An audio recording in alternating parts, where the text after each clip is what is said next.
Raider Nation, it's time to stand up. Hey, just one time, I need it. Raiders! Third down and a long one. Jacobs back in the game. The rookie for the touchdown. Snap of the gun. He's sacked. He is going down. Max Crosby. Pass on the slant, complete for a lot of yardage. Hunter Renfrow off to the races. It's time for the Cover 3 Deep Raiders podcast. Nobody covers the silver and black like these guys do. So whether it's Monster Mash Ken from the East Coast, Dwayne Douglas from the West Coast, or Sean, a.k.a. Oahu Raider from the Pacific, this crew knows the men in black. This is the Cover 3 Deep podcast. They cover 3 deep so you don't have to. Raider Nation, here's your hosts, Sean Oahu Raider, Monster Mash Ken, and Dwayne Douglas. Enjoy the show. And welcome everybody to another episode of the Cover 3 Deep Raider podcast. I'm one of your hosts, Dwayne Douglas, along with Sean Oahu Raider and Monster Mash Ken. How you guys doing today? Feeling good, man. I got a nice cup of some whiskey here. It's toffee flavored whiskey, so it's a way to toast off the weekend and getting closer to going back to work. I'm excited. That's fancy. That's fancy. The Raiders schedule has been out, and we've been doing a good job of kind of going through the whole league and talking to people who know their teams very well and the Raider opponents. So we have not played the Carolina Panthers in a while. So we have Josh Klein from the Riot Report here on the Cover 3 Deep Raiders podcast to talk about what's going on with the Carolina Panthers, and they look like maybe are they a team that can surprise people? Are they a team that is rebuilding? Matt Rule's there now, so we have Josh Klein here on the Cover 3 Deep Raiders podcast. Josh, how you doing today? Doing fantastic. Thanks, guys, so much for having me. I should let you know that I have actually attended a Raiders-Panthers game live in person, starting quarterback for the Raiders that day. Yeah. A little quarterback named Jamarcus Russell. You might be familiar with him. I remember him coming out of the tunnel and being like, oh, my God, he looks huge. He's like a defensive end. And then, he threw about 8 interceptions. And, he should have tried. He should have tried DN. He might have been better. He might have been better. Might have been still a Raider. Who knows? Yes. And Josh, I can't say I was impressed. No, you should. Josh, do you know that story about the whole videotapes and Jamarcus Russell? No, I would love to hear it. So the coaching staff was trying to tell Al Davis that, hey, he's not studying, he's not doing anything. So what they did was they said, hey, Jamarcus, can you study these DVDs? And he said, okay, I'll study them, just let us know what you see in those DVDs. Came back the next day. He said, oh, I studied the DVDs. They were, I know what coverage is. I know everything about it. The DVDs were blank, Josh. Oh, that's great. I love that story. So, and I think, Josh, I think he was the guy. He was the last guy who was the last guys who got paid the big money out of college too. So I think that kind of ended that whole thing as well. So that was nuts. Hopefully things are going to be better for. Well, you got Derek Carr out there. He's prized quarterback. Everybody loves Derek Carr, right? I mean, you tell me. How you guys feel about DC out there? We are mixed in it. I am not. I'm fine with it. I'm fine with him. I realize this is a big year for him, no question about it. But I'm not as very, very polarizing player, to say the least, in Raider Nation. But I'm fine where we are at quarterback as far as that goes. Be honest, you would be really hype if the news broke tomorrow that the Raiders had signed Cam Newton and he would be starting at quarterback. I tell you right now. I'll tell you right now. I said this, man. We'll get into how I kind of like a lot of the players on the Panthers. But if Cam Newton came to the Raiders, man, I'd probably be like, I'm taking the year off, man. I'm gonna just not watch any games. I just can't stand him. He's so much fun to watch. I'm sure we're going to talk about Cam. You can't talk about the Panthers without talking about Cam. He's so much fun to watch. He's fun to have around. And when he's the quarterback of your team, he's a lot more exciting and beloved. When you're like, you know what, I could forgive. Like, oh, he doesn't bring another outfit to the stadium, guys. That's what he wears. He wears it in, he wears it out. Cool. Josh, first question I have for you is the transition of ownership from Richardson to Tepper. Can you talk about how that has changed the organization out there in Carolina? Yeah, well, It's an interesting way to look at it, because you used to think of Jerry Richardson, the way that he used to run the Carolina Panthers was very much a family organization, and very much I hesitate to say, because obviously it's $1 billion organization, but you hesitate to say like almost like a podunk style team, but it very much was like he had the same sponsors for years and years at a time, and they didn't want to upgrade the scoreboard for it was 10 or 15 years before Bank of America Stadium got escalators. He wanted the whole stadium to look like a garden and like somebody's backyard, and he very much did believe in like, this is the Carolina Panthers, and he grew his whole fortune from owning a bunch of Hardee's restaurants. So I think that he was very much a North Carolina born and bred, and was going to and ran his organization like a family organization. And you saw that in some of the deals that he made, and you saw it in some of the transactions and some of the ways that he treated certain players.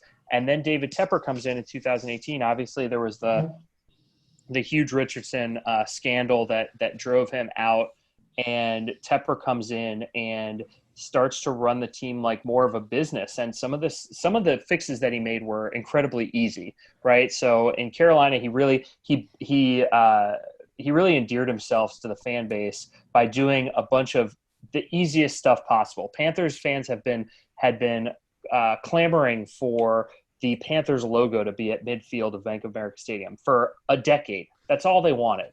And it had always been the NFL logo, because it was one of 2 stadiums in the NFL that had the NFL logo, because Jerry Richardson he loved the NFL. He felt like they had given this team to Charlotte, and he felt very beholden to it.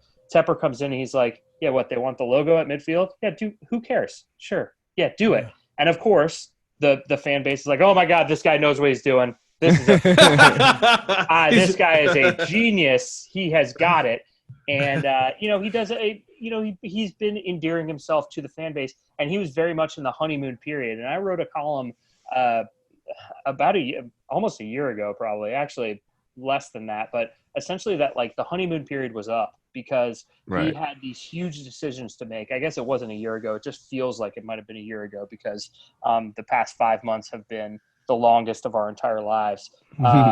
And what he basically did, he had 2 huge decisions that he had to make. And it was what he was going to do with Cam Newton and which coach he was going to hire.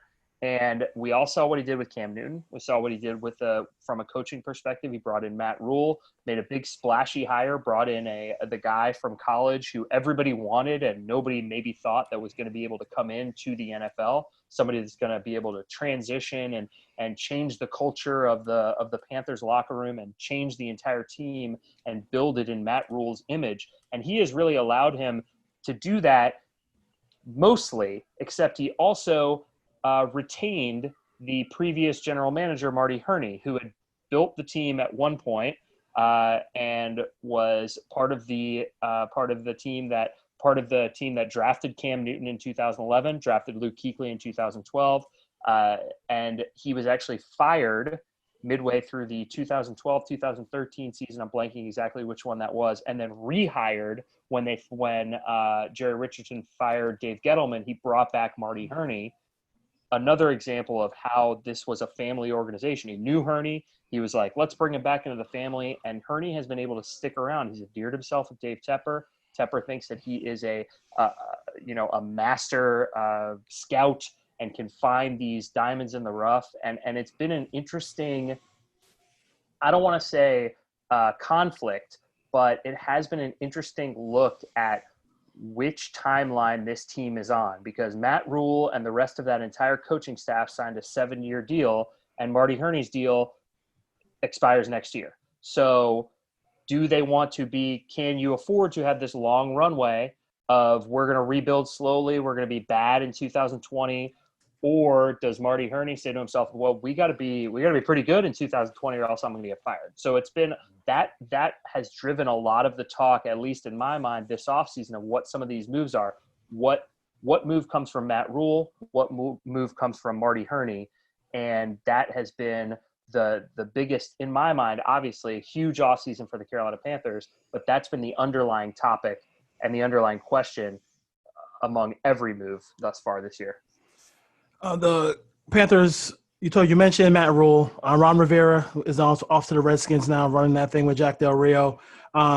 Matt Rule was a guy who, obviously a lot of people wanted. I think the Giants were in on him as well.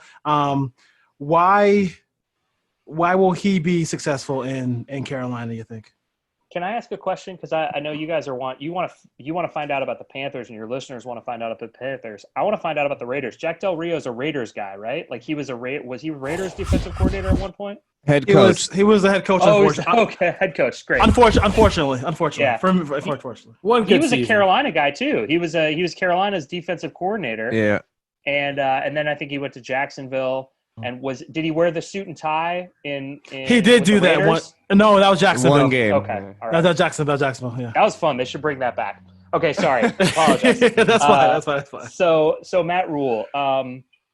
Matt Rule is a builder of programs. He's done it at every single place that he's been. He transformed a Temple program that essentially was non-existent before he came in. I mean, obviously it was there, but he took it from his first year, he was 2-11.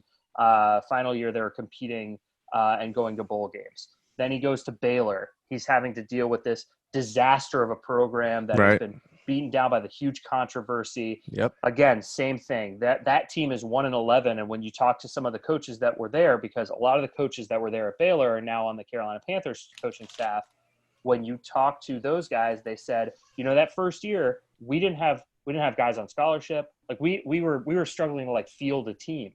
And everything that I have heard, and every time that I talk to a former player of Matt Rule or a former coach of Matt Rule or anybody that has been associated with Matt Rule, is that when you talk to him and you hear from him, you want to run through a brick wall. You will do anything for Matt Rule.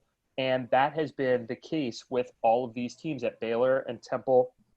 Even when he was an assistant coach, going back all the way to Western Carolina, you see these guys that will do anything and want him to be successful, want the team to be successful. And I think the biggest question is whether or not that translates from kids that are 18 to 21 years old in college and guys that are 21 to 30 years old in the NFL that have millions, maybe tens of millions of dollars in the bank, that maybe don't need that kind of motivation to get ready to play on Sunday. They're ready to go. I will be super interested to hear what his relationship is like with these professional football players, because when you talk to the college football players, they all love him. And maybe maybe that will transition over and he will be able to build this culture. But it's one of the things that I like about the hire is that it's a big swing from David Pepper. It's not he didn't go out and go, well, Josh McDaniels is probably the best coach available.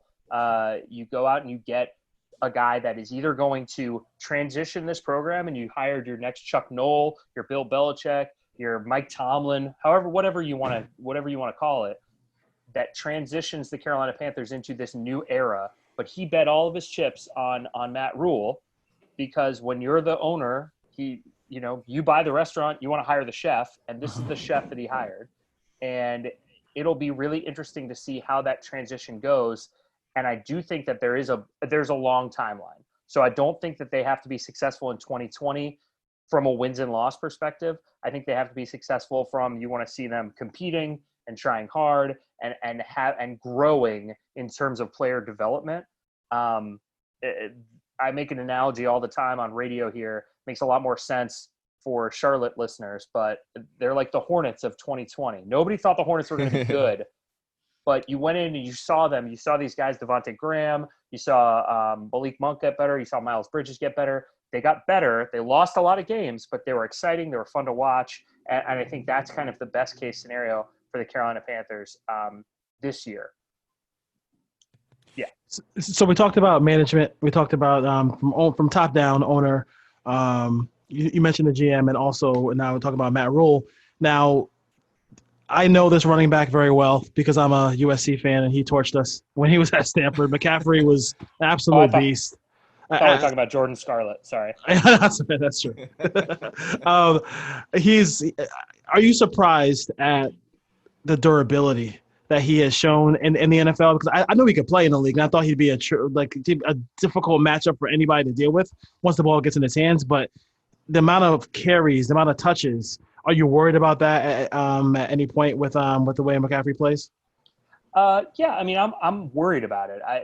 The thing about the NFL that one of the coaches last year, I don't remember whether it was Ron or another guy on the staff, said is like, you say that you're worried about all of his touches, but a lot of times he's not touching the ball. He's not even blocking. He's running he's running an out route and nobody's touching him and he's not getting the ball. So he's on the field a lot, obviously, but the kid he's 21, he's 22, he's 23 years old. And I could tell you that he does not want to come off the field. Like he wants to be out there for every single snap. And I was a little bit surprised at the amount of usage that he got. I think it was a little bit of circumstance because they didn't really have anybody else on offense. Well, not that they didn't have anybody else on offense, but he brings so much to that offense that when he's not on the field, you can tell the difference. There was the play that I always try to talk about with opposing teams is McCaffrey ran a screen route to the right side, and you saw all 11 defenders step 3 feet to the right. Fozzie Whitaker on the other side of the field, wide open, touchdown 50 yards. So it's like it's literally the entire defense reacts when Christian McCaffrey's on the field, and I think that has only grown. It's one of those things where the legend of McCaffrey has grown so much over the past year between leaping over guys, flipping into the end zone, thousand, that you have to be you're terrified of him. Not only are you terrified of him on the field, you're terrified of getting like posterized. If you're a defender, if you're a corner and he's got you one-on-one, you don't want that. So that to me has a lot to do with it, the mental aspect of it. But am I surprised that he's been this durable? A little bit, but also you see the way that he takes care of his body. You see the genes that he has. I mean, everybody as far back as his grandpa was a star basketball player at Duke. Like his entire family is athletes. So I'm not surprised that he's been this good, but I take that back. Am I surprised he's the best running back in the NFL in his third year? Yes, of course. But you could see, you knew he was going to be good. It was just a matter of, can he be this good, this fast? And he certainly has been. Hey, how's it, Josh? Yeah, all the way out here in Hawaii, but believe it or not, there's a lot of connections to the Panthers. Make Kiamotu is from Oahu, so big proponent player. And Kaloa Pilaris? Kealoha Pilaris. Yeah. I'll save you the pronunciation there, but yeah, Kealoha Pilaris. I butchered it. Can you edit it me in, like just to maybe make it sound a little bit better? All good, but it's funny. And then also, like, one of my best friends, who's originally from North Carolina but moved here at a young age, is a huge Panthers fan. So nice. I've been jabbing with him all the time. I watched a lot of Panther games as a Raider fan, so I'm pretty keen to what's happened there. So to me, what I'm looking at first off is how strange it is, about one off season. You're talking Ron Rivera's gone, Greg Olson's gone, Luke Kuechly's gone, Cam Newton's gone, like the biggest players that established that franchise. I know Steve Smith is a little bit before that, Jonathan Stewart and those kind of guys, but you're just looking at it now and I'm like, wow, like just a quick, clean house. To me, it looks like, I think Rule was a great hire.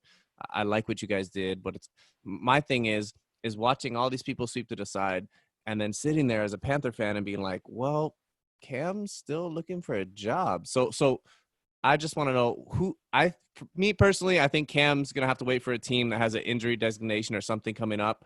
But where do you think Cam potentially could land up? Sure. I think I agree with you. I think that the answer is not as easy as maybe we think it is. It's not necessarily like, well, Jacksonville needs a quarterback, so he's going to go to Jacksonville. I think it's going to be a matter of, I read a really interesting article, don't remember who wrote it, but they were saying that essentially, like, it reminds them of what Jay Cutler went through in 2017, where Jay Cutler was looking for a job. He had just finished he was the starting quarterback in Chicago, right. and he was a free agent. There were no starting jobs available, and he was like, well, I guess I'm just going to retire. And he retired. And then 2 weeks into training camp, Ryan Tannehill tears his ACL, and Miami signs him to be their starting quarterback. To me, that's a little bit of what might happen with Cam Newton. I think he's a victim of circumstance of what has happened this offseason. Obviously, there was the timing of his release. I think that the Panthers, from everything that I had heard, I would imagine Raiders fans that are listening are not as familiar with it as Panthers fans, but the reality is that the Panthers there was a lot of time where the Panthers were going to be sticking with Cam Newton for this final year of his contract. They reached out to Teddy Bridgewater. They found out that he was available for $20 million a year, and they thought to themselves, okay, well, let's sign Teddy Bridgewater for 3 years as opposed to playing with Cam for 1.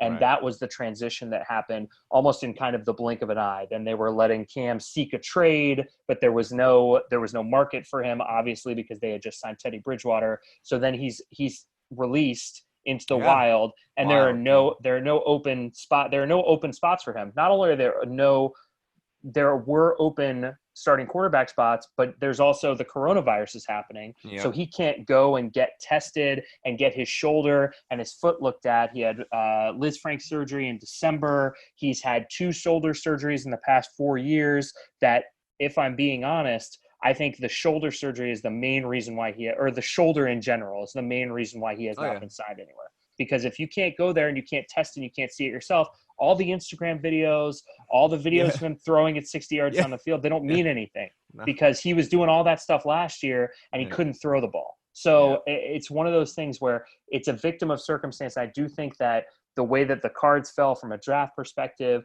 they found their own quarterback. So it's just been, if you're Cam Newton, you're looking at it like, I'm 31 years old. I was the MVP 5 years ago.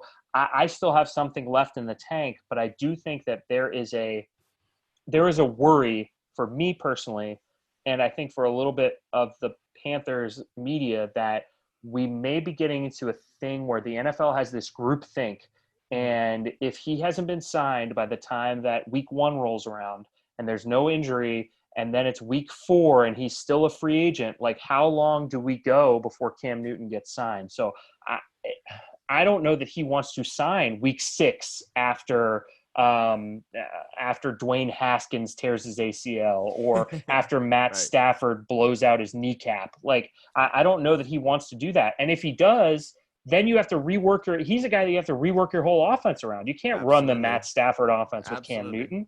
So all of these questions are, I don't have a good answer. I like, if I was New England, Jacksonville, if I was one of 10 or 12 teams, I would have already signed him. He's better than probably a dozen quarterbacks that are starting today. Yeah. So even if it's just for 1 year, in my mind, Cam Newton is better, but it's also like, you can't bring, it's a whole thing. I mean, all these reasons they've been talked about ad nauseum. And what's crazy about it is, like, he watched Jameis Winston get a job and Geno motherfucking Smith got a job. And we can curse on this podcast? Oh, yes, please. Oh, shit. I didn't know we could curse. We're Raider fans. You think we're in church right now? It's like a second language to us, man. But regardless, I thought that was nuts. I was like, Geno Smith, these people are getting signed. But regardless, so moving on. So you guys. Joe Flacco's got a broken neck and he just signed a deal. It's crazy. It's crazy. It's absolutely crazy. Nathan Peterman. Well, hey, Peterman's got some. Gruden loves him, but that's our own potential problem. So, anyways, Josh, looking at my second question, you guys the Raiders, you guys keep like 6 quarterbacks a year, right? That was what you did last year. You had 5 quarterbacks to start the season. So it's Gruden. It's like even the ones that aren't signed, he's telling them to stay close to have a chance. But number 2, so you guys picked 7th overall this year. Brought in Rule, like everything we've already talked about a little bit. Number 7. Isaiah Simmons is right there, and you guys picked Derek Brown. Talk a little bit about that, how you feel, your confidence in that. To me, I was blown away. I was text messaging my friend. I was like, he was like, we got him, Simmons, we got him. And as Raider fans, when we saw Kuechly retire, we're like, that's it. We have no chance of getting Simmons. The Panthers will take him. So you guys take Derek Brown. What do you think? What is your reaction to that? Do you think that was a smart pick? Give me what you got. Yeah. Okay. So I feel fine telling you guys. There was no chance they were ever going to draft Isaiah Simmons. There were 3 guys on the Carolina Panthers board. They were Derek Brown, C.J. Henderson, and C.D. Lamb. Those were the three guys the Carolina Panthers were going to take. If Derek Brown was not there at 7, they were going to try and trade back. And if they couldn't trade back, they were going to draft either Lamb or Henderson and shock it and blow up the internet for 10 minutes until somebody else picked. So they waited until the Raiders picked. Yeah, I don't know whether Simmons. I honestly don't know why, but I do know that he was just not on their board, and whether or not they didn't, whether he and that's the other thing that we don't really know is maybe he just doesn't fit into Phil Snow's defense. Like we don't know exactly what kind of defense Phil Snow is going to run. I think it's going to be like more of a 3-3-5 when you look at some of the tape that he's run, but maybe it'll be like a 4-2-5 or like it's just very because he's changed so much. So to me, so here's the other part of the thing. Derek Brown is, in my mind, very much a Marty Herney pick. Marty Herney said, "Hey, the run was bad. Run defense was bad last year. I'm an old school guy. Let's bring in a defensive tackle." Not to mention they play in the NFC South, which is the best passing division in the league. Right. They're going up against Tom Brady, Matt Ryan, and Drew Brees 6 times a year, and now they have a guy that can stuff the run. So awesome, great. It was surprising to me that was their guy. So especially when they had talked about how they were going to be more analytics driven, Matt Rule is an old school or a new school guy. Marty Herney is an old school guy. So this is what I'm talking about when I said earlier that there's this kind of push and pull, tug of war between who's making the decisions in Carolina. And while I think that Derek Brown is a very good player, and I think is going to be somebody that can make an impact on defense, it seemed like a very much like well, here we go. Here's this guy. He's not a mistake. He's going to be good. He's going to push the pocket. He's going to have 6 sacks a year. He may have he'll have 80 tackle. He's going to command a double team. It's hard to whiff on that stuff. Yeah. So I think that Derek Brown is a really good pick. Personally, I would have loved it if they would have done so. I really wanted them to trade down because I think that they have a ton of holes still, and they don't need to win this year. So especially with the news that the Bucs were willing to offer next year's first to come up and draft a tackle, and they turned it down to draft Derek Brown. Like these kind of things are, in my mind, are the kind of thing that you do when you only have 1 year left on your deal and you're the GM. Instead of when you're a head coach and you have 7 years. So that is my feeling about Derek Brown.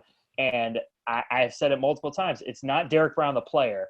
It's the process that goes into picking. Right. That's good, man. I was thinking the same thing because like I thought trade down would make so much sense for you guys. I mean, like look at the division you're in. It's hot like wildfire right now. Like what's the point of, like great player, but hey, guess what? We can recoup something. And if it's Tampa that's trading with you in your division, how do you say no to that? I mean, they got Tom Brady. They got 1-2 year window. If everything works out, the Panthers are not going to win the title next year anyway. You exactly get to take away a first round pick from your division rival next year, and then next year you're looking at Tampa. Yeah, exactly. Yeah, that's wild. It was when that came out, and I knew that they had talked about trading down. Because, we knew that they were talking about trading down. By the way, I cannot believe the guys took Ruggs with CeeDee Lamb on the board. While we're talking about wide receivers. Right. I don't know who you guys – I'm sure you had a preferred wide receiver, but we thought it was going to be Lamb. We all thought it was going to be Lamb. We all thought it was Lamb, but I think like all of us were looking at like between Judy, Lamb, and Ruggs, this is probably the best trio selection you could have. Like it's it's give and take certain things. But my last question I have, and after this I'll have one last thing, like minor question. But so cornerback number 2, you guys are all defensive draft. So who's gonna start opposite Dante Jackson? Is it Troy Pride Jr.? I know I'm a Notre Dame fan. I thought you guys were saved when you draft Jimmy Clausen. Sorry. And or is it Eli Apple, who we tried to sign, screwed up a physical designation, whatever, ended up getting Prince Amukamara for a lot cheaper than what we offered Eli. But who do you see starting there, Troy Pride or Eli Apple? I honestly don't know. I think Eli Apple is the easy answer. I think they're going to I think they are going to have a bit of a camp battle. I've been saying for the past couple months they needed to sign a veteran cornerback, no matter who it was, whether it was Eli Apple, whether it was Prince Amukamura. This was how long I was saying it for. Prince Amukamura was on the list of guys. Whether it was Darquez Dennard, you don't need. It didn't have to be Logan Ryan, but you can't throw that 4th round pick out there to face off against. It's not even. No offense to you guys, it's not even Henry Ruggs and your other wide receiver. Arnett. Well, our other wide receiver is. I wanted to say Michael Crabtree, and I was like, that's not right. Tyrell Williams. Exactly. Tyrell Williams. So it's like you can't throw Troy Pride out there. So week 2, they got to go to Tampa Bay. Can't have Troy Pride, a 4th rounder, out there matching up with Chris Godwin on every snap. That's not good for him and his growth and his development. That's not how you get better as a team over the course of 5 or 6 or 7 years. That's how you end up ruining a corner in his first year because he gets burnt so bad for 12 games because he's going up against Godwin and Calvin Ridley and Mike Evans and Michael Thomas. The Calvin Ridley. Tyreek Hill, Julio. Julio, the guys that the Panthers have to face up with this year is insane. And so to throw a 4th rounder out there, it's just bad news. So whether it's Eli Apple, whether it's whoever else they're going to sign, I do think they're going to compete in camp. I think ultimately Apple is going to win, is going to be the guy that is lining up week 1 against you guys. But we like that. Yeah, well, you probably don't hate Dante Jackson either. So the thing is again, the Panthers are going to be very fun on offense. Defense is going to be a bit of a crapshoot. So I think that we haven't even talked about Joe Brady, youngest offensive coordinator in the NFL, turned Joe Burrow into Joe Montana. Turned that LSU passing attack into the best passing attack in college football history, and now is coming to the NFL. And so when you look at the offense, you have Teddy Bridgewater, DJ Moore, Christian McCaffrey, Curtis Samuel, Ian Thomas, Robbie Anderson. This is an explosive offense. And then you look at the defense and you're like, Brian Burns, we'll see. Shaq Thompson. Yeah. And then you just kind of I like Jeremy Chin. Trey Boston. Is he still there? How about Tahir Whitehead, man? Come on. Yeah, exactly. Ooh. He's good tackler, right? That's what I keep reading. That's about 12 yards down the field, he'll tackle anybody below their knees. Yeah. So it's this defense. So what I keep saying is when you go into if you're a Panthers fan, go into this game expecting to lose 45-42. And if you win 49-45, then great.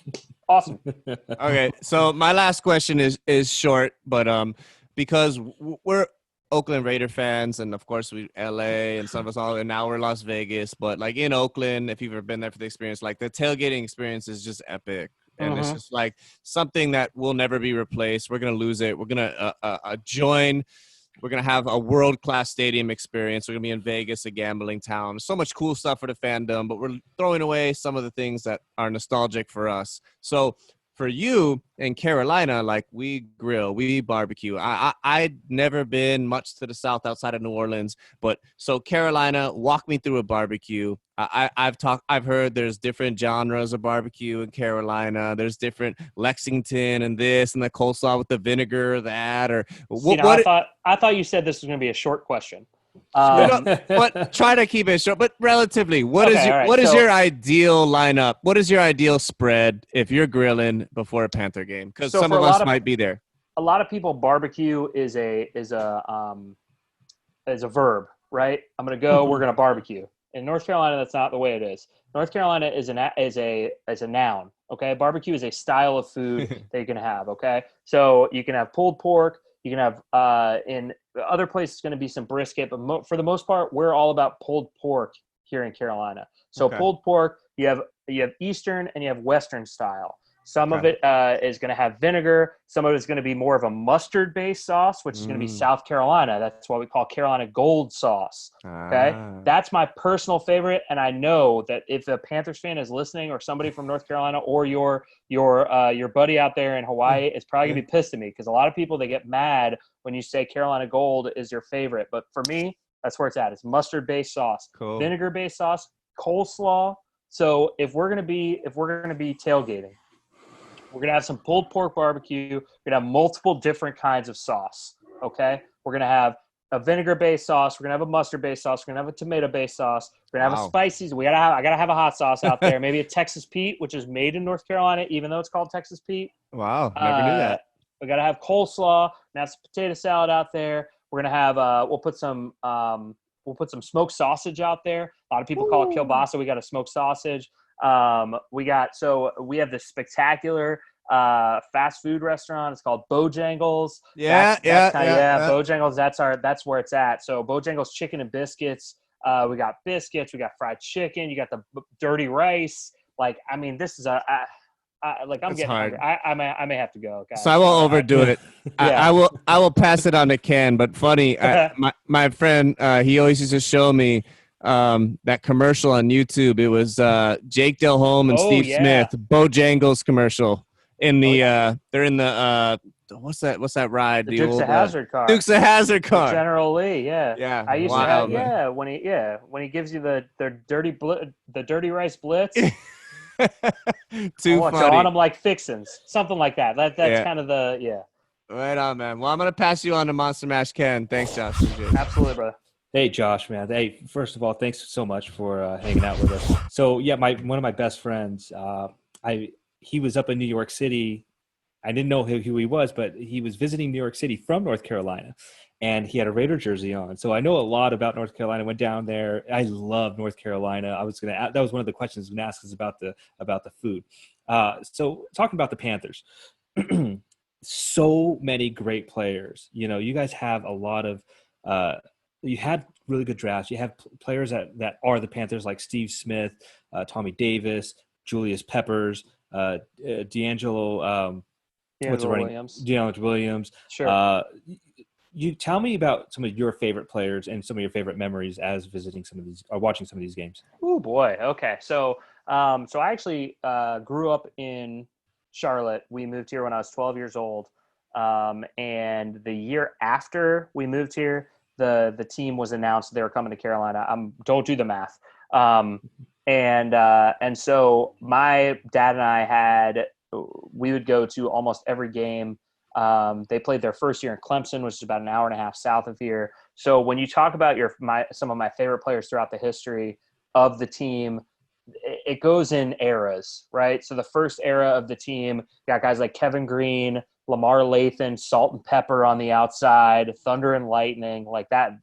Those are my guys. I loved. I was a big Steve Berline guy, huge Steve Berline guy. One of my favorite Panthers jerseys I've ever owned was a Steve Berline jersey.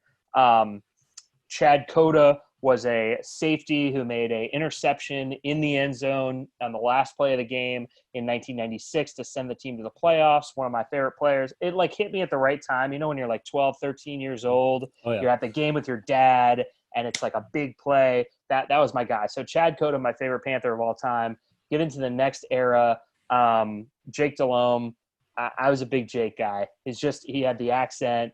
He's so he just came out of nowhere, and his story is just insane. The University of Louisiana Lafayette came on as wasn't really recruited, earned the starting job there, signed as a UDFA with the Saints because he didn't want to move out of Louisiana.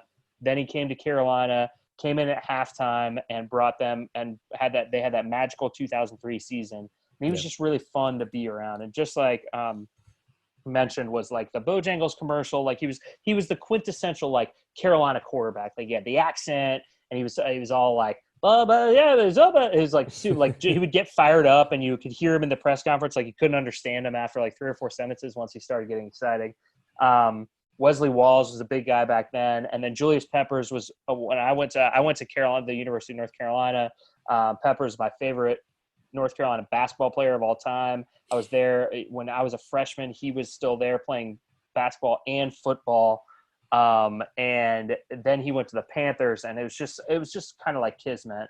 And so Peppers, and then obviously, I mean, it sounds so dumb, but like Cam Newton, like that guy is there has been a lot of talk about like the Mount Rushmore of Carolina Panthers players. And to me, it's Cam Newton, Steve Smith, Luke Kuechly, Julius Peppers, and there's nobody else that's even really close. I guess you could give it to Thomas Davis. You could put him up there if you want.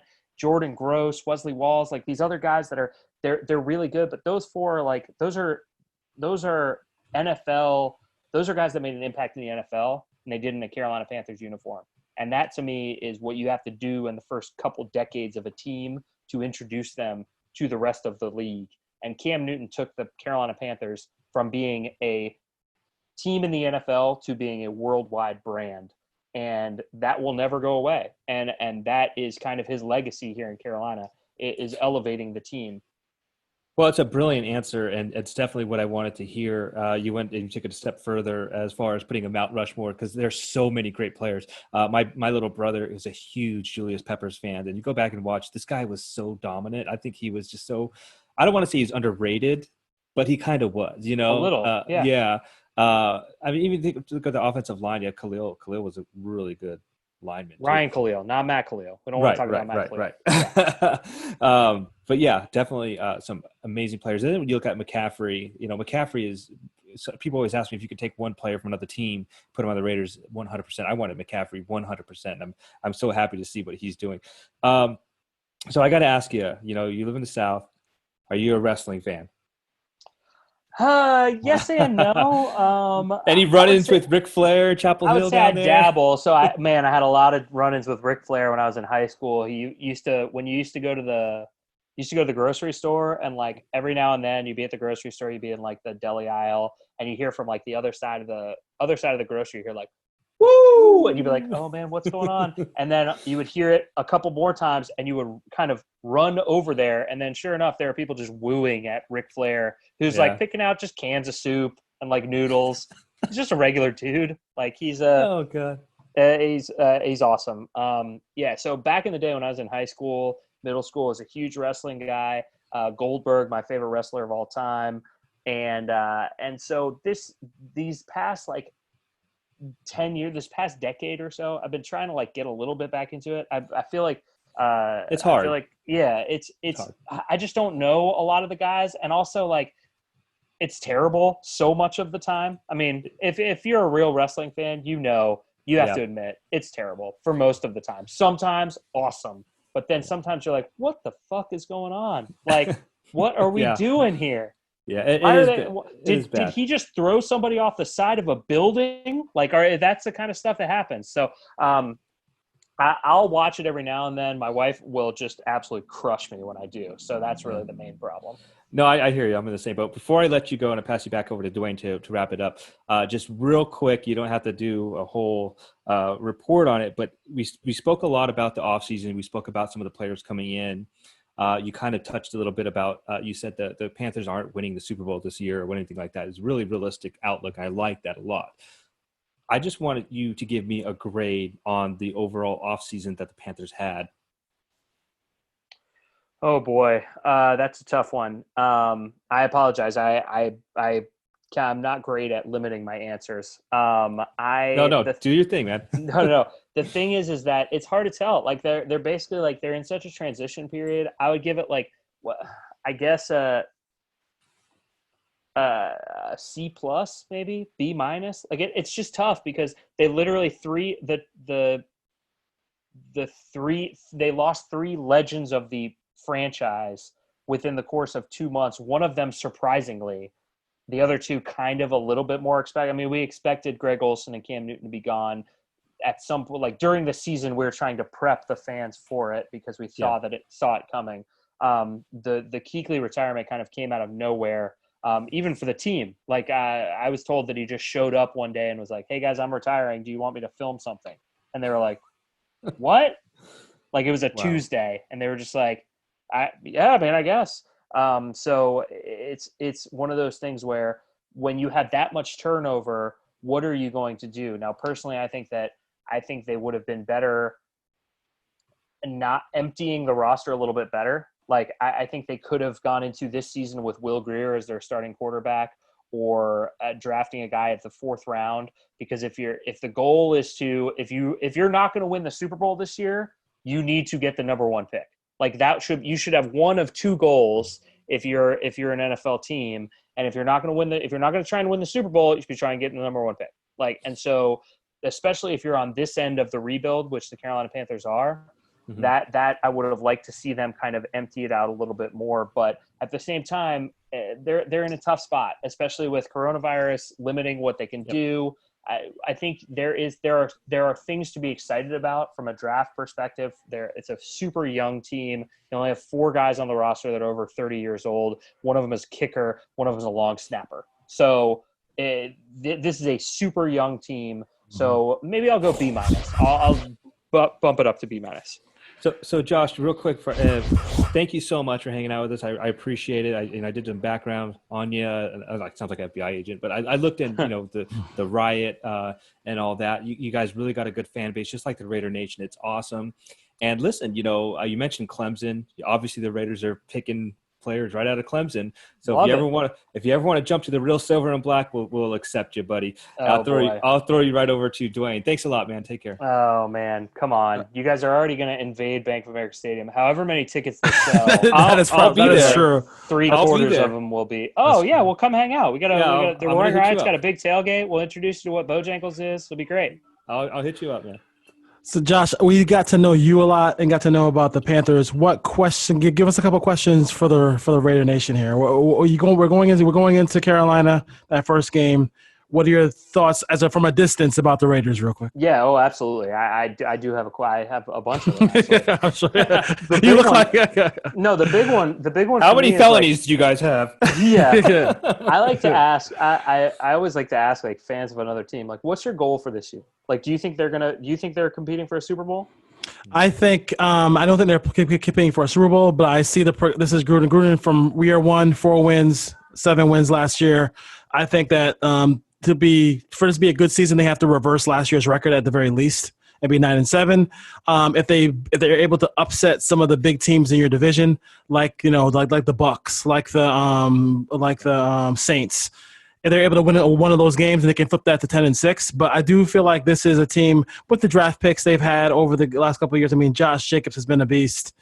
They get Jonathan Abram back for next year. Cleveland Farrell, just on CBS Sports, just had I think he gained 15 pounds of muscle. He looks like a different player. A more mature Max Crosby, who had 10 sacks rookie year. Max Crosby. I mean, the wingspan is great. And I think for the first time, I almost had a heart attack. The first time when I saw the Raiders actually address the linebacker position, I almost had a heart attack. Corey Littleton, Nick Wachowski. So I think they're trending in the right direction. They actually spent. I was looking at a story where they had the salary cap being spent, and the salary cap on defense has not been spent at all. They actually did it this year, so I think they had to reverse that record. And with the extra playoff team, I think they should be. They have to be a playoff team this year. Yeah. What was your reaction after Hard Knocks? Like, because did you really feel like you watched that Hard Knocks season and you're like, I mean, from a distance, I was like, man, Gruden doesn't know what the fuck he's doing. Like he's out there, he's keeping quarterbacks. Like it's just, he looked like a crazy person. And then obviously like it all kind of like, there was a method to the madness a little bit, but gut reaction when Hard Knocks was over, where you're like, man, we made a mistake. This guy doesn't have it. Like this is like the Frank Caliendo version. No, I think, I was really into Hard Knocks. I think, getting your team on there and get to see what goes on behind the scenes and that the draft class that they had, you got 3 first-round picks coming in, and you got to see the star of the show, which was Abram. He was such a character. So I loved that reaction. I hated the Antonio Brown stuff. I was one of those people that was saying, man, this is a really good signing. He's crazy, but he's going to make it work. Gruden's going to get it together. So obviously, you look at that was the other portion of this, of being a star of the show was Antonio Brown. And then you look at John Gruden. Now, John Gruden is a character in himself. He is definitely made for TV. I guarantee that's probably why they had him on the second season or whatever, or his second stint with the Raiders. But yeah, I think I was fine with it. I think Gruden is a mastermind as far as offensive plays for the most part. It's just that maybe it's outdated, maybe it's not. Sometimes he gets away with some crazy play call that works. So I was happy to see what was going on behind it. I don't think he's not the man for the job, but I do believe he's more on the hot seat than Derek Carr is. That's my 2 cents. Yeah, that's fair. I think Derek. I would agree just from a distance. I think that Derek Carr. I would rather keep Gruden and move on from Carr if I was a Raiders fan. Like I would be. I mean, they're lots of quarterbacks out there. Lots of them. I mean, there are too many quarterbacks. Oh, Sean's smiling. He's ready to get on this one. Sean. Are you anti-Derek Carr? Sean, I think you're on mute. Yes. Oh, yeah. Excuse Okay. me. Stay on Yeah. mute. No, Stay he's on ready. mute. I don't want to hear it. I would say I am, not to a point to where I don't understand what he's good at. I know what Carr is good at. He's a phenomenal player in shorts and shells. He can throw the ball anything in the offseason. He's very accurate. He's extremely intelligent. He can pick up any offense. That being said, when there's a live pass rush coming and there's all the intricacies of what happens within a game, I feel like he gets lost in that, and I feel like he becomes a smaller person and a smaller position of what he is. And that, I don't know. I've seen enough of it. I've been on his side. I've championed for him before. But at this point, I think the team has a lot around him that will kind of help him, work with his circumstances, and he'll be able to survive this, I believe. There's a good thought of mine that thinks he will potentially play out this contract. Gruden hasn't drafted a quarterback in 3 years. He's had 2 years with Mayock. They haven't drafted a single quarterback, and Derek Carr's a guy. Dwayne's harped on that very hard in our show, and it makes a lot of sense, right? Like that they really are believing in him. I believe there's a little bit of toxicity to that. I do think this team will break 500 this season. Don't think Carr brings us to the promised land because of the type of I just see an apprehensive person. You guys have Cam Newton. You've seen, like, when you need a tough play in a tough situation, you've seen a guy that isn't as polished as a passer as Derek Carr, but can create unorthodox plays and create a touchdown in the red zone and break a tackle and throw it to Greg Olsen in the corner. We don't really have that with Derek. He's the finesse passer. He's the timing passer, the rhythm passer, and he's very good at that. I will not take that away from him, but I don't think he's the guy that's like, when the going gets tough, he creates and makes it happen, which I saw with Rich Gannon growing up. I don't think he's that way, but that's all. It's a toxic situation. So we can all go on Derek a little bit, but you want to go, or I can go. No, I'm good. I'm good. Okay. I'm really, for me, like I look at the people, Raider fans, like, we talk about Rich Gannon a lot, and I understand why. But if you look at the trail of quarterbacks, the trail of bodies, if you will, from Rich Gannon to Derek Carr, there's a whole lot of guys who just couldn't play football. And I think that the most traumatic year for him was the year where they were a top offense and their defense was terrible, even though they had Khalil Mack. Jack Del Rio got rid of the offensive coordinator, changed the offense for a guy who is not even, what's his name? Todd Downing is not even calling plays anywhere right now anymore. So I thought that was something that really hurt him. I think there's a little bit of that Alex Smith syndrome where you're changing offenses, changing things around him. This is the best position he's going to ever be in. Yep. He has a top offensive line. He has Josh Jacobs. Josh, he could play. Uh-huh. Football. Darren Waller, great find off of the Ravens practice squad. Tyrell Williams is not a great player, a great wide receiver, but he is a number 2, number 3 NFL receiver. You have the speed of Ruggs, which you have to react to on the field, no matter rookie or not. You have to react to that. And I think the guy from South Carolina is going to be he's my favorite draft pick of all. Edwards. Edwards is going to be a beast receiver too as well. So the weapons are there. I'm not saying that they're going to the Super Bowl this year, but they should be. I mean, they have to be contending. They were contending for the playoffs in Week 17 last year. They should be doing it this year. You guys are going to be pleasantly surprised with Brian Edwards. That was a guy that our draft guru at the Riot I love Report him. Loved him. He literally texted me, "Fuck," with like 8 U's. Back to back, right? Back to back. He was so excited that he thought that there was a chance the Panthers might go out and get him, but he's going to be really good. What do you think about Bowden Jr.? To be honest with you, I'm not. I would love to say that I have a bunch of stuff to say, but I'm not super familiar with him. But okay, I think that anytime that you have a guy that's like that has that that kind of that he could play all over the field a little bit. He's very versatile. I think that has some some quality. In today's NFL, that has you can transition, and when you can contribute in multiple areas and on multiple spots and out of multiple, you don't have to line up in the slot or at the X and be a guy that can make a play. I think that makes a huge difference.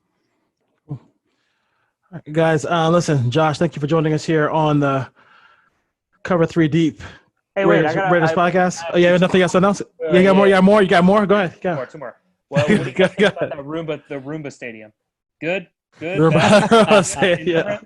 Well, considering that the old stadium, you could use the bathroom and you could smell it on the 50-yard line. I mean, it was much better. It's true. That is nice. That's fair. Yeah. Also, like you guys are in Hawaii, Jersey, like you're all over the place. Mm-hmm. So it doesn't even matter that the team is moving 3 times or twice in the past decade, right? Like that doesn't make a difference. No, no.